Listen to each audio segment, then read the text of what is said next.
I think that it's healthy that John Oliver is bringing this to our attention. Let the public decide. He's doing it with humor. So I think Buc-ee's ought to pay attention that, you can go too far with these things. A lot can happen in a week. Some of it good, some of it bad, some of it downright ugly. When faced with intriguing developments in the week's news, we turn to a rotating panel of non-experts to parse the good, the bad, and the ugly of it all. On today's panel, Houston Chronicle senior columnist Lisa Falkenberg, Jack Young, artistic director of the Houston Shakespeare Festival, and Marco Roberts, chairman of the Texas Conservative Liberty Forum. Lisa, Jack, Marco, welcome to Houston Matters. Good morning. Panel, the city of Houston finds itself in a dubious spot in a new ranking. The personal finance website Smart Asset this week published this year's study of America's most and least safe U.S. big cities, and of the 83 with populations of 250,000 or more, Houston ranks as the nation's second least safe. Only Memphis fared worse in the ranking, which combines figures on violent crime, property crime, traffic fatality rates, and disaster risk. As Culture Map's John Egan wrote this week, Houston fared poorly in all four. Houston was also the only city in Texas to rank anywhere near that poorly on safety, rounding out the top five: St. Louis, San Francisco, and Kansas City. A personal finance site places Houston among America's least safe cities. Is this good, bad, or ugly? Lisa Falkenberg. These studies are ugly, and I've said that before, and I'm going to continue to say it. I'm reminded of Mark Twain, lies, damn lies, and statistics. The crime rate overall in this country is dropping. It's a good thing. I haven't looked at Houston recently, but I think it's probably following the same trend, especially major crime. You put hurricanes in there, you put the fact that we're near the Gulf and subject to the ramifications of climate change, and of course we're gonna be unpleasant. We're gonna have some safety issues, as any homeowner has seen in our exponentially increasing rates of home insurance. So I don't know. This one is a stretch to include all of those things. Walking down the street in my daily life, do I feel unsafe in the city? No, I don't. I don't frequent some of the places where the homicides and burglaries might be higher, but it's a study that's looking to something to study. Okay, good, bad, or ugly, Jack Young. Well, it is ugly. You're picking a set of metrics that just line up in a perfect storm, as 'twere, to make Houston look like this. When folks ask me how long I've been in Houston, I say 3 hurricanes, and I don't even mention the derechos and the other things. So already, who else is going to get this other than maybe Miami be anywhere close to this kind of statistic? But to your point, lies, damn lies, statistics. We could pick 4 other metrics and make us look like the shining city on the hill. So if you need to fill a certain amount of material in your media landscape, it's easy to pick a set that goes, okay, now you're the ones in trouble. Okay, good, bad, or ugly, Marco Roberts. I think it's ugly, but I actually do give a little credence to some of the statistics written in this report. I agree with the natural disaster. What can you do about that? And there's no doubt that when these people write these stories, they're meant to be published and to get attention for whatever they're doing, whether Houston's in the top 5 or the bottom 10, whatever it is. But it did caught my attention about the crime statistics, and they do seem pretty dire. And so I decided, well, let's factor this for, let's say, cities of over 1 million, because it's maybe not fair to compare a city of 6 million to one of 250,000. That doesn't seem fair. Right. Still top. And then I said, well, let's factor it for density. Still number 1. And I was like, okay, so this is really, these statistics for FBI do show that something's going on in Houston that I think we ought to take a look at. And so, and the numbers were quite disparate. So it wasn't even like, oh, maybe there's some variation in the number. No, these seem like serious numbers that ought to be looked at more carefully. So I think it's something to wake us up to. I agree that, you always got to take these stories with a grain of salt because of the metrics and all. But I do think there's something here in the crime statistics. Panel, after more than 6 years of litigation, eBay Incorporated has agreed to pay nearly $50 million in a settlement with a Massachusetts couple who tell the AP former employees of the company engaged in a conspiracy to intimidate, threaten to kill, torture, terrorize, stalk, and silence them.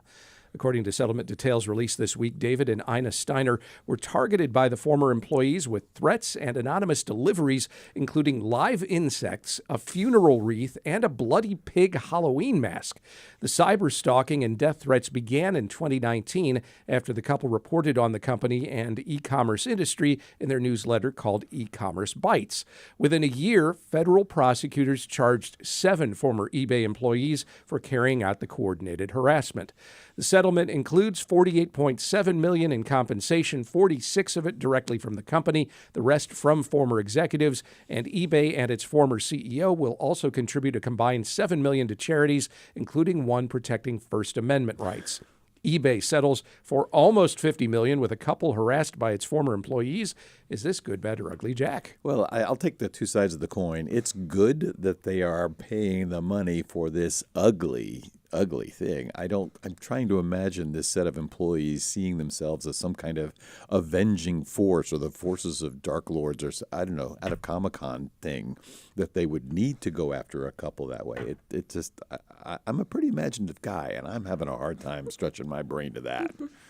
Good, bad, or ugly, Marco? Oh, I think it's, well, I'm agree with Jack. There's two sides to it. There's the ugly side, and of course, there's the good side to it, which is the conclusion of the story. I think it'd be a great movie for somebody because it is an incredible story to read. I'm surprised we haven't heard more about it before. But what really struck at me was just when you read staffers, employees, you're thinking, oh, some renegade low-level employees. No, we're talking about the senior staff at security teams and intelligence for global operations, and just go down the list and all the way to the CEO. And how does this happen? And do you ever watch those crime shows? And one of the things that gets me about those crime shows is somebody has the idea for a murder, and then they ask somebody else, oh, I'm into, and you're like, wait, how did 4 or 5 people that just happen to know each other all agree that this is a good idea? No one in that company. So when eBay says it's not in our culture, I'm going, well, maybe you got to look at your culture a little more, that so many people got together and thought this is okay. All right, good, bad, or ugly, Lisa? Yeah, like everyone else said, good and ugly. But this has inspired me. I get a lot of hate mail in my job. I'm going to go write all those people very warm, loving letters of appreciation that they never, knock on wood, never sent me like a bleeding hog head or whatever. I don't know. Do you want to give them that idea? Of all the things that people have, written, and I'm just like, okay, but they're writing. They're not like sending me these That's a good perspective. terrible, Packages, morbid right. things. But what is going on with the culture? Like, what's HR doing? I mean, they need some training over there. Hopefully, this settlement will take care of that. But also, I think if you're at eBay, there's just like a lot of like weird stuff that you're selling that you just have access to probably. So a couple of hog heads laying around, maybe you're just more creative than most people. I do want to give kudos to the couple for holding out to making it public. I think they did a good service to all of us. Yeah, there was no confidentiality associated with this settlement. Oh, you got to put this out in front of folks. Whatever it is about our internet culture, that it's only a screen. There's not another person on the other side of that screen. So I'm playing this like it's a video game. These are people. It's not a game. Yeah. Finally, panel, over the years on this show, we've chronicled the litigious habits of the Texas-headquartered convenience store chain Buc-ee's. Well, the company garnered new attention this past Sunday night from Last Week Tonight host John Oliver, who detailed its many lawsuits against other convenience stores, T-shirt companies, and, yes, once even an underwear brand called Nut Huggers, which Buc-ee's accused of trademark infringement.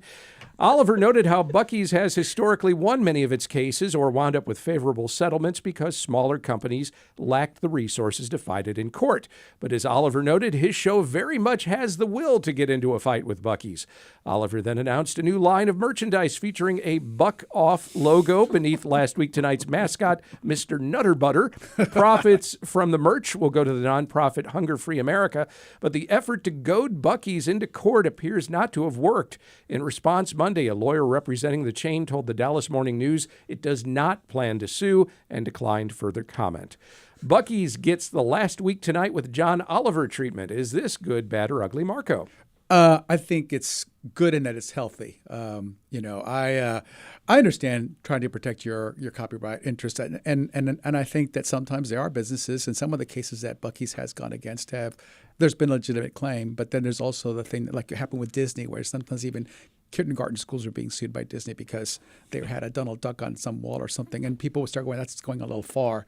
Wall Street Journal covered this earlier with Mickey the Moose, and I was like, "Really, Mickey the Moose?" And I looked at, and he's looking the same direction, and he's smiling, and he's like, "Okay, that's a cartoon. That's not so unusual." I think that it's healthy that John Oliver is bringing this to our attention. Let the public decide. He's doing it with humor. So I think Buc-ee's ought to pay attention that, you can go too far with these things. All right. Good, bad, or ugly, Lisa. I think it's good. I think Buc-ee's should mature a bit, and that's not their shtick. I get it. But it's like when you are so popular that you shut the freeway down in holiday traffic, because this has happened to me twice. I'm like, what is this construction going on in I-10? What's happening? You get there, it's a line into Buc-ee's. Okay, when you're that popular, you don't need these gimmicks. You don't need these silly, ploys for attention. And so I think that's what Buc-ee's has always been about. And it's always good when you get called on it. All right. Good, bad, or ugly, Jack. Amen, amen, amen. This is why they're John Oliver. This is why we have comedians, that they can actually find a way to speak truth to power. They are punching up, not punching down. And Buc-ee's was cute when it was little Buc-ee's and just something. And now it's a global setup. You can see these stations from satellites. So with that kind of power comes great responsibility. And, maybe you need to back off a little bit. And John Oliver's terrific to step up and go. And not just to call them for it, but to set it up so that the merchandise that he's selling is going to support a good cause as well, supporting folks of hunger. So that's great. I appreciated the subtle little Spider-Man reference there. That may be trademarked, though. You may be subject to a lawsuit if you're not careful. Marvel Comic Universe coming to get me. All right, so good positives all around, sounds like. Yes, amen. All right. And I bet we'll all still be stopping at Buc-ee's. You have to find your way. Can't beat those restrooms. No, and the cinnamon rolls are the size of my head. Lisa Falkenberg is a senior columnist with the Houston Chronicle. Jack Young is artistic director of the Houston Shakespeare Festival, going on right now. Yes, Comedy of Errors opens tonight. We run through next week. Come out free at And the you park. got the Tempest every other night as well. Yes, sir. And Marco Roberts is chairman of the Texas Conservative Liberty Forum. I don't think they're doing theater. Not yet, but we're working on it. Thank They'll you have all. a good time. Thanks.